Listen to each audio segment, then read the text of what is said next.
Do they have their full attention? Absolutely. Have they earned the Thunder's respect? Yeah. Have they managed to get Perk to leave that pearly white OKC championship jacket in his closet today?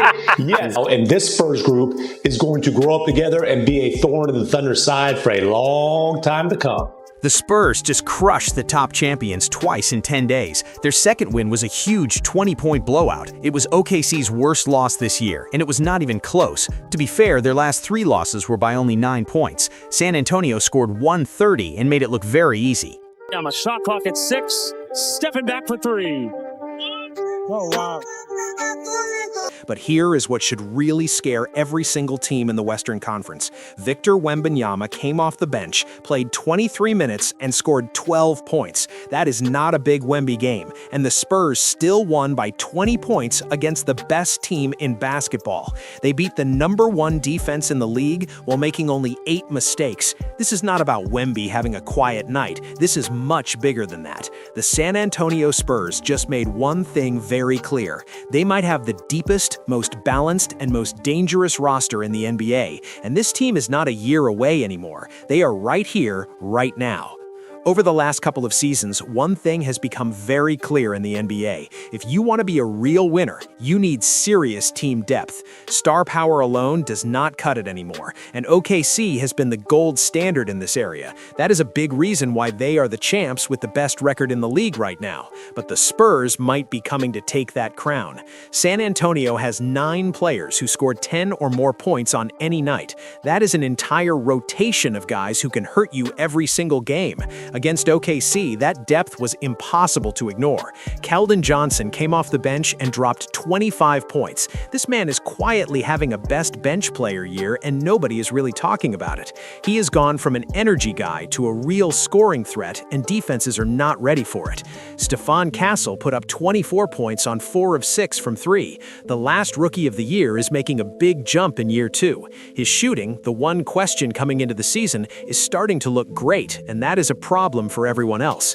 Harrison Barnes added 20, steady and fast, no wasted plays, exactly what you want from a vet who has been in big games before. 3 guys not named Wembanyama or Fox got 69 points against the best defense in basketball. Think about that. When you play the Spurs, you cannot just plan for Wemby. You cannot just focus on slowing down Fox, because Keldon might give you 25 off the bench, Castle might get hot from deep, or Barnes might score 20 quiet points before you even realize what has happened. You cannot guard everyone, and the Spurs have everyone. This kind of depth is hard to beat. When your 7th or 8th man can score 20 points, you are not a team that is easily stopped. Usually you are the team winning because you have more ways to beat people than they have ways to stop you. San Antonio's team building is really elite, and we are only just starting to see what this group can do. All right, let's talk about Victor Wembanyama, but not in the way you might think. For over 2 years now, we have looked at Wemby by only checking the box score. Points, blocks, and rebounds are great, and his numbers are truly wild. He is getting 24.4 points, 12.3 rebounds, and 3.3 blocks every single night this season. But against OKC, he only played 23 minutes off the bench and scored 12 points. Usually that is a very quiet night for a superstar talent, but the Spurs still won the game by 20. So what is really going on here? How does a team crush the champs when their best player does not have a huge game? It is because most people have been looking at Wemby's value the wrong way this whole time. His real power is not just the points he scores, it is what he lets everyone else do on the court. When Wemby is out there, San Antonio's defenders can play super fast and aggressive. They can get right in your face because they know a 7'5" shot-blocking monster is waiting at the rim. Lanes that look open against other teams are just traps against the Spurs. That changes how the whole game is played. And having a backup center like Luke Kornet holding down the paint when Wemby rests makes it almost impossible to get easy points. Jalen Williams said it best after they lost. He said they have good guards who love playing defense. When you add that toughness and you see how hard they are working on defense, it creates big problems for the other team. Just look at what San Antonio did to Chet Holmgren. He only had 7 points on 3 of 10 shooting. He was totally stopped, and it has happened both times they played this season. Remember when people argued about Wemby versus Chet? That talk is over. It is done. Wemby is on a totally different level, and these games have made that very clear to see. The Spurs' inside defense with Wemby guarding everything makes it impossible for other big men to feel good, and Chet has been the biggest victim of that so far. OKC turned the ball over 13 times, and San Antonio got 10 steals. The Spurs played amazing defense all night long, and Wemby being there is what makes that work. But here's the scary part for every other team in the league.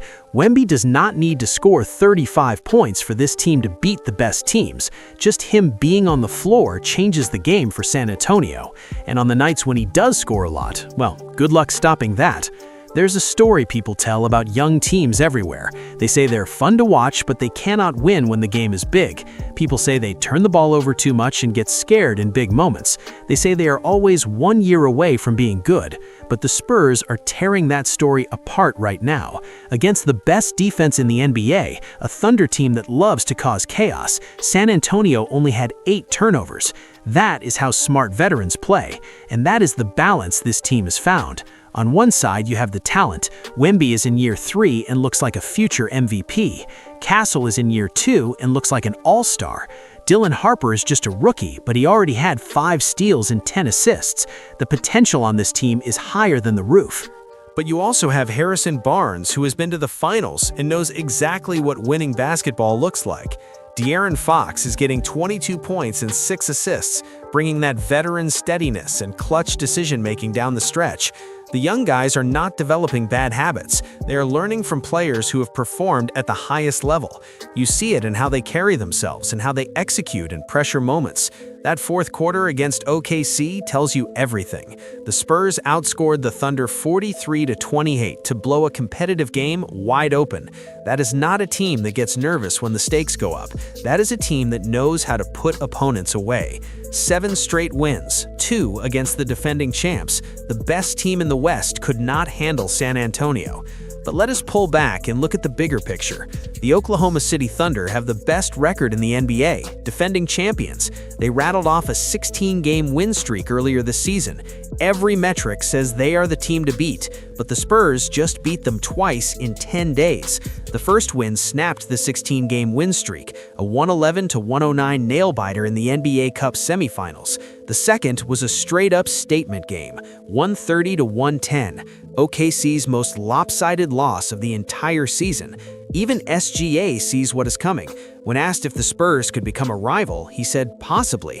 Yeah, there's a good chance. They are young, really good, have a lot of talent, and play the right way. That is not trash talk material. That is genuine respect from the best player on the best team in basketball. The Spurs have exposed something real.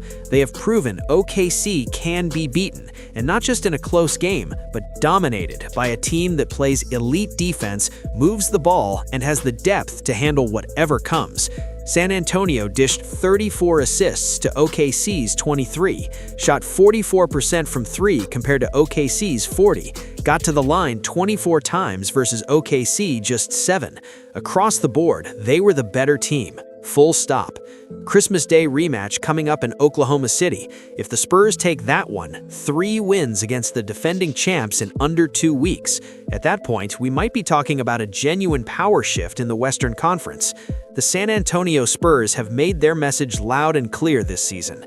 Depth wins. 9 guys who can beat you. A generational talent who makes everyone around him better without needing to dominate possessions, veterans who keep the young core locked in, and a defensive identity that can suffocate anybody. This is not a team still building towards something. They might have already built it, and they are proving it against the best competition in the league. If you've been sleeping on San Antonio, it is time to wake up.